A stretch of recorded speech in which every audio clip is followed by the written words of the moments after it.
सुप्रभात बच्चों, कैसे हैं आप सभी। मैं आशा करती हूँ कि आप सभी अच्छे होंगे, अपने घर पर होंगे और स्वस्थ होंगे।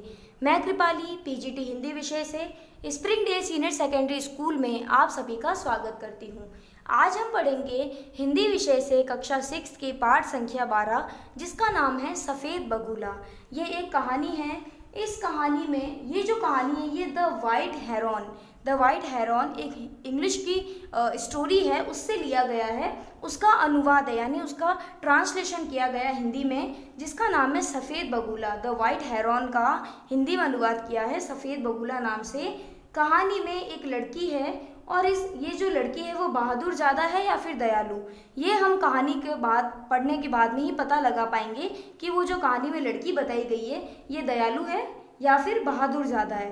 तो इसका फैसला भी हम सभी करेंगे, लेकिन कहानी पढ़ने के बाद। तो शुरू करते हैं हमारी ये कहानी। जून की शाम ढल रही थी, यानी जून की जो शाम है वह खत्म होने जा रही थी। अंधेरा होने को था। 9 वर्षीय सिल्विया वन में अपनी गाय को ढूंढ रही थी। जो जून की शाम है वो खत्म हो रही थी, अंधेरा होने को आया और 9 साल की एक सिल्विया नाम की लड़की है, वो वन में अपनी गाय को ढूंढ रही थी। यों तो गाय के गले में घंटी लटक रही थी। जो गाय पाली जाती है वो खो न जाए, इसलिए उनके गले में घंटी बांध दी जाती है।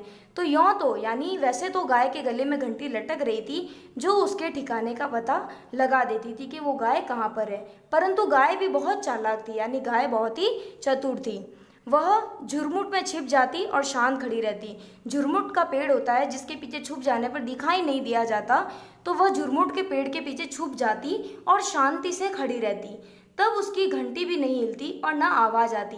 अगर गाय हिले तो शायद घंटी भी हिले और आवाज़ आए, लेकिन गाय छुप जाने के बाद बिल्कुल नहीं हिलती थी, शांत खड़ी रहती थी। तब उसकी घंटी भी नहीं हिलती और वह आवाज़ भी नहीं करती थी।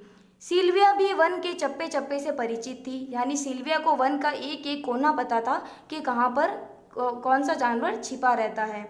उसने गाय को झुरमुट में से खोज निकाला और गांव की ओर चल दी। अब उसने झुरमुट के पेड़ के पीछे से गाय को ढूंढ लिया और अपने गांव की ओर चल पड़ी।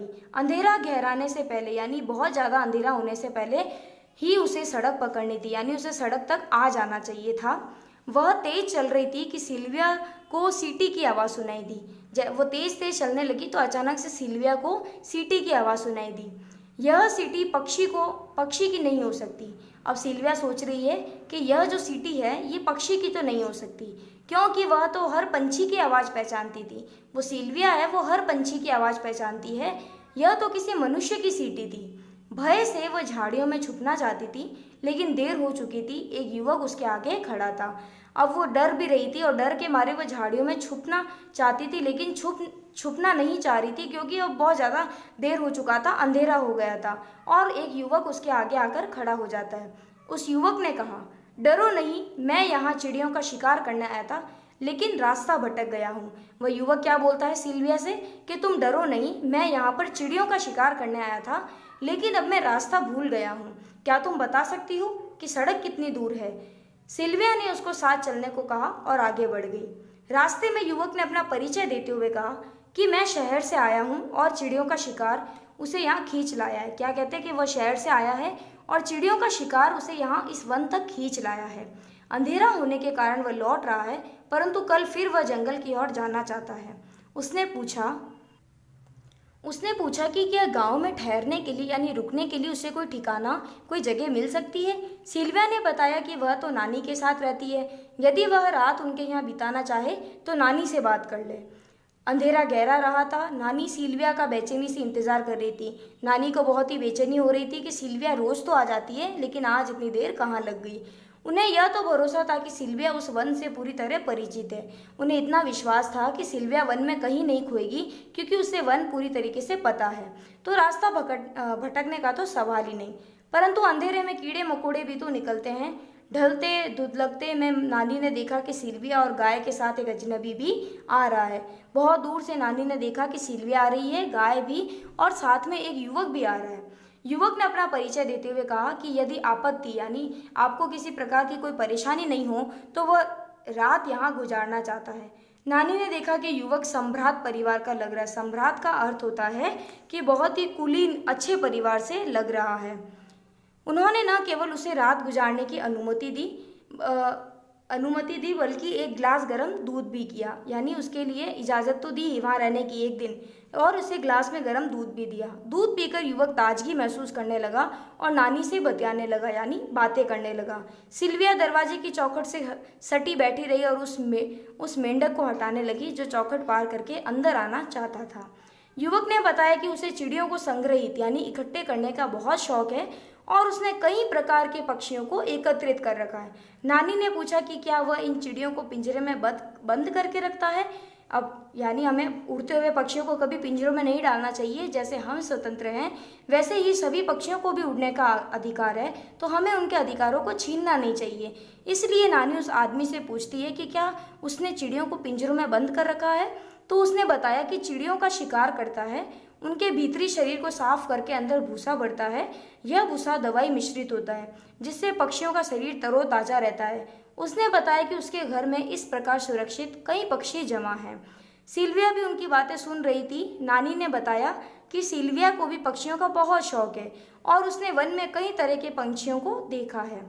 इस ओर आने का अभिप्राय बताते हुए युवक ने कहा, अभिप्राय यानी कि यहाँ का मतलब बताते हुए कहा कि वह एक ऐसे अनोखे सफ़ेद बगुले की तलाश में आया है जो समुद्र के किनारे पाया जाता है। उस युवक का यहाँ आने का मकसद क्या था?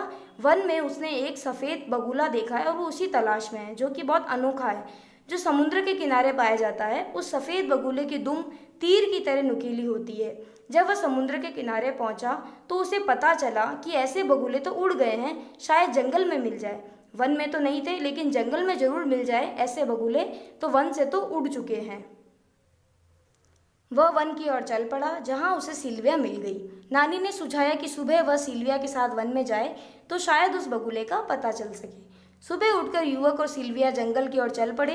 सिल्विया के मस्तिष्क में उस बगुले का आकार घूम रहा था जिसे उसने कुछ दिन पहले जंगल में देखा था। सिल्विया ने उस अनोखे बगुले को देख रखा था, इसलिए सिल्विया के दिमाग में वह बगुला की जो आकार है वह घूम रहा था। दोनों सारा दिन घूमते रहे परंतु उन्हें उस सफ़ेद बगुले के दर्शन नहीं हुए, यानी वो सफ़ेद बगुला उन्हें नहीं मिला।